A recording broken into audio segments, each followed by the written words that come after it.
Dating back to the colonial period, the Indian economy has grappled with the problem of excess labor. India was an agrarian society, with majority of its population being engaged in agriculture.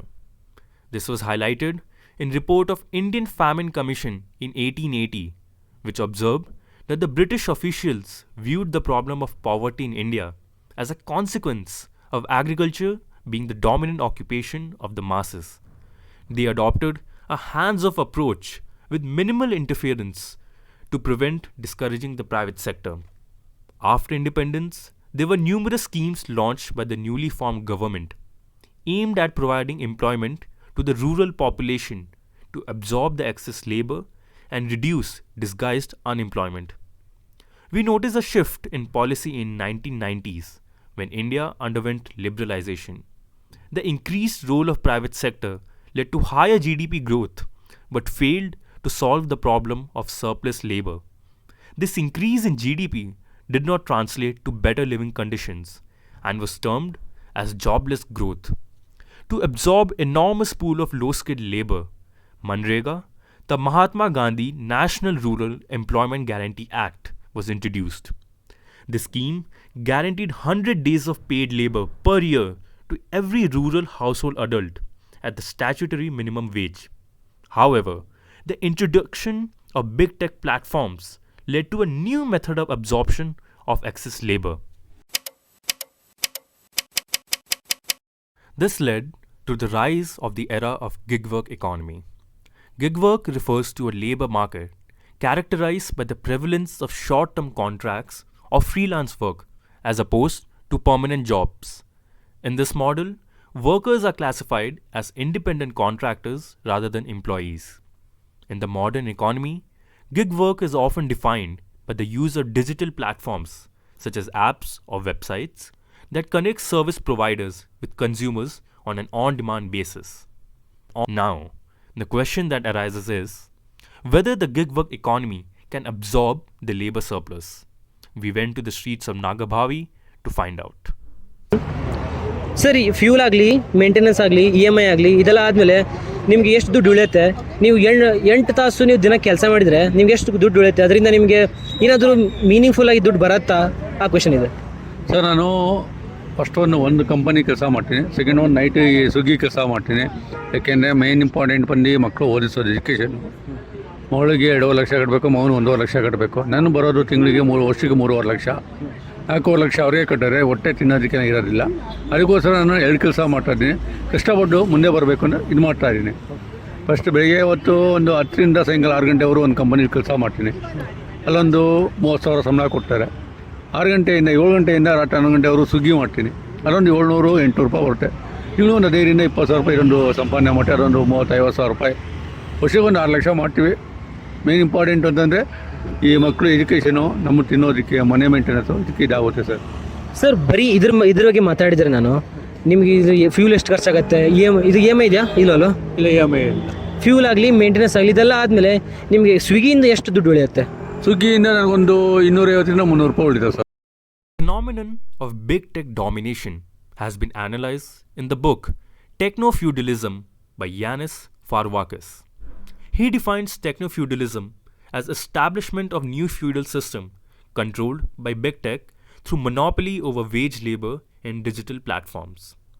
He explains how in the digital age, algorithms have replaced humans and workers are governed by a non-corporeal entity that not only lacks but is actually incapable of human empathy. The gig worker's labor is monitored by the algorithm. While the gig worker is given the flexibility in work hours, their agency is reduced considerably by the close monitoring of various factors such as their response times and consumer feedback. In our discussions with gig workers, many express the concerns of algorithms governing their labor. ಈ ಆ್ಯಪ್ನವರು, ಕಂಪ್ನಿಯವರು ನಿಮಗೆ ಈ ದಿನಕ್ಕೆ ಇಷ್ಟು target ನಿಮ್ಗೆ reach ಮಾಡಬೇಕು, ಇಷ್ಟು ride ಮಾಡಬೇಕು, ಇಷ್ಟು ಡೆಲಿವರಿ ಮಾಡಬೇಕು ಅಂತ ನಿಮ್ಗೆ ಏನಾದ್ರು ಪ್ರೆಷರ್ ಆಗ್ತಾರಾ? ಅಥವಾ ಟಾರ್ಗೆಟ್ ಇದೆ ಸರ್, ಟಾರ್ಗೆಟಲ್ಲಿ ಒಂದು ನಾವು ಲೆಸ್ ಮಾಡ್ರು ಅಮೌಂಟ್ ಕಟ್ ಮಾಡ್ತಾನೆ. ನಾವು ರೋಡ್ ಶಾರ್ಟ್ ಕಟ್ಟಲ್ಲಿ ಹೋದ್ರೂ ಅದಕ್ಕೂ ಅಮೌಂಟ್ ಕಟ್ ಮಾಡ್ತಾನೆ. ಓಕೆ, ಇದೆಲ್ಲ ನಮ್ಗೆ ತುಂಬ ಟಾರ್ಚರ್ ಕೊಡ್ತಾನೆ ಅವನು. ಓಕೆ, ಟಾರ್ಚರ್ ಇದೆ. Okay sir. ಆಮೇಲೆ ಯಾರಾದರೂ ನಿಮ್ಗಾದ್ರು ಅಥವಾ ನಿಮ್ಗೆ ಗೊತ್ತಿರೋರಲ್ಲಿ ಯಾರಿಗಾದ್ರೂ ಆ್ಯಪ್ನವರು ಬ್ಲಾಕ್ ಮಾಡಿದಾರಾ ಅಥವಾ ಟೆಂಪ್ರರಿ ಆಗಿ ಬ್ಲಾಕ್ ಮಾಡಿದಾರಾ? ಬ್ಲಾಕ್ ಆಗಿದೆ ಸರ್, ಬ್ಲಾಕ್ ಆಗಿದೆ. ಫುಡ್ ಐ ಡಿ ಇರೋರಿಗೆಲ್ಲ ಇನ್ಸೋಮಾರ್ಟ್ ಆಗ್ತಾನೆ, ಇನ್ಸೋಮಾರ್ಟ್ ಇರೋರಿಗೆಲ್ಲ ಫುಡ್ ಐ ಡಿ ಆಗ್ತಾನೆ. ಬಟ್ ಫುಡ್ ಇನ್ಸೋಮಾರ್ಟ್ ಹಾಕಿದ್ರೆ ನಮ್ಗೆ ಏನು ಇನ್ಸೋಮಾರ್ಟ್ ಹಾಕೋ ಹುಡುಗರಿಗೆ ಒಳ್ಳೆ ಬೆನಿಫಿಟ್ ಇದೆ. ಬಟ್ ನಾವು ಇನ್ಸೋಮಾರ್ಟ್ ಅವ್ರೆ ನಮ್ಗೆ 25 ರೂಪಾಯಿ ಕೊಡ್ತಾನೆ, ಅವ್ರಿಗೆ 50-60 ರೂಪಾಯಿ ಕೊಟ್ಟರೆ ನಮ್ಗೆ 25 ರೂಪಾಯಿ ಕೊಟ್ಟರೆ ಅದೇನು 5 ಕಿಲೋಮೀಟ್ರಿಂದ ಹಿಡಿತಾನೆ. 5 ಕಿಲೋಮೀಟ್ರಿಂದ ಬಂದು ಇನ್ಸೋಮಾರ್ಟ್ ಪಿಕಪ್ ಮಾಡಬೇಕು, ಆಗೋದಿಲ್ಲ. ಯಾಕೆಂದರೆ ಅಲ್ಲಿ ಬರೋ ಫ್ಯೂಲು ಅಮೌಂಟು ಫ್ಯೂಲ್ಗೆ ಸಾಲಲ್ಲ.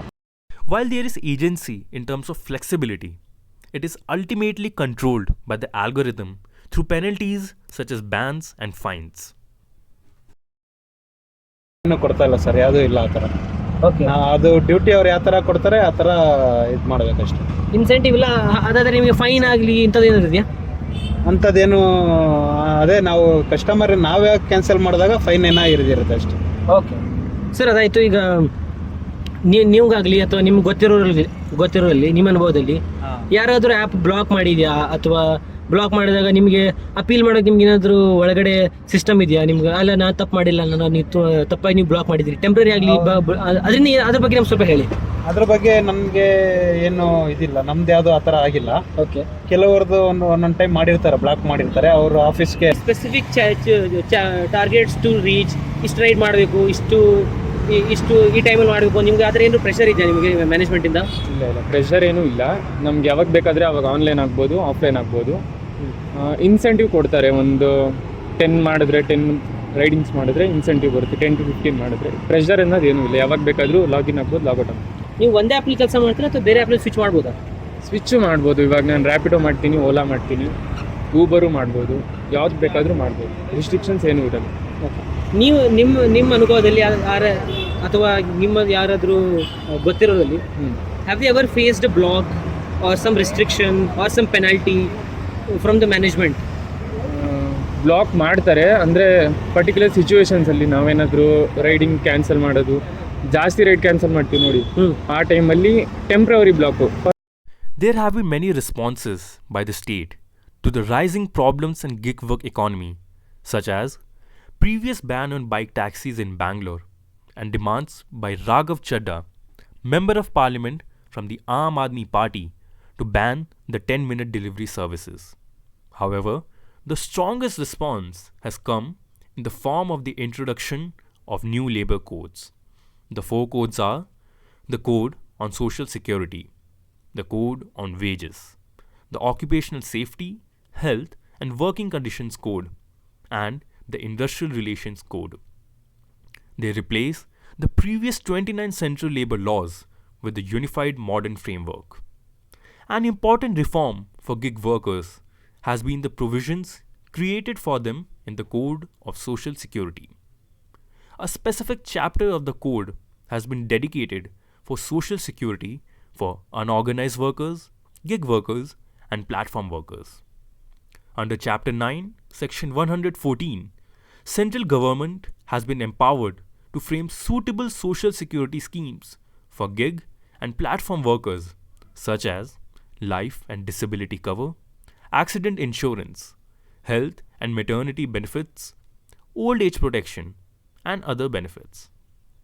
Further, as per Section 114, subsections 3 and 4, the corporate entity which employs such gig workers can be directed to contribute more than 1% but less than 2% of annual turnover. While these schemes may provide for temporary relief, there are 2 major problems underlying the new code. First is that the protection granted to gig workers are only ex post facto in nature, that is, it covers only accident insurance and other such benefits. And the second is that they are not included in the scope of codes related to wages and occupational safety. This creates a legal vacuum where their working conditions and dominance of algorithmic governance is not covered by these new codes.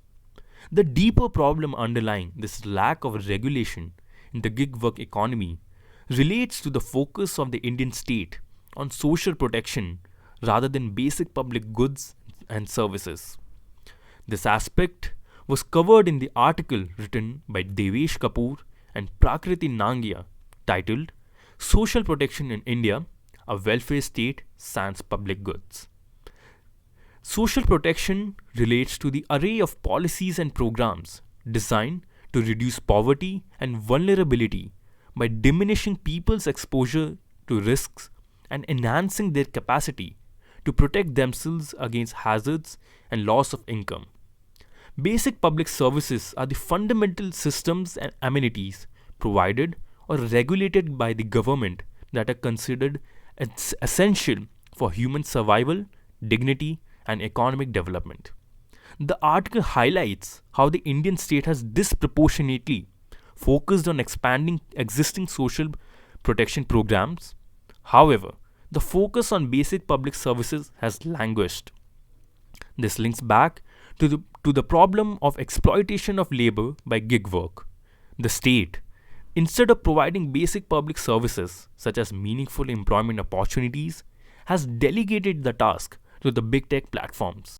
In such a scenario, the Indian state, as in the case of new labor codes, only focuses on ex post facto social protection programs instead of providing safe workplace, statutory minimum wages, and occupational freedom to these gig workers.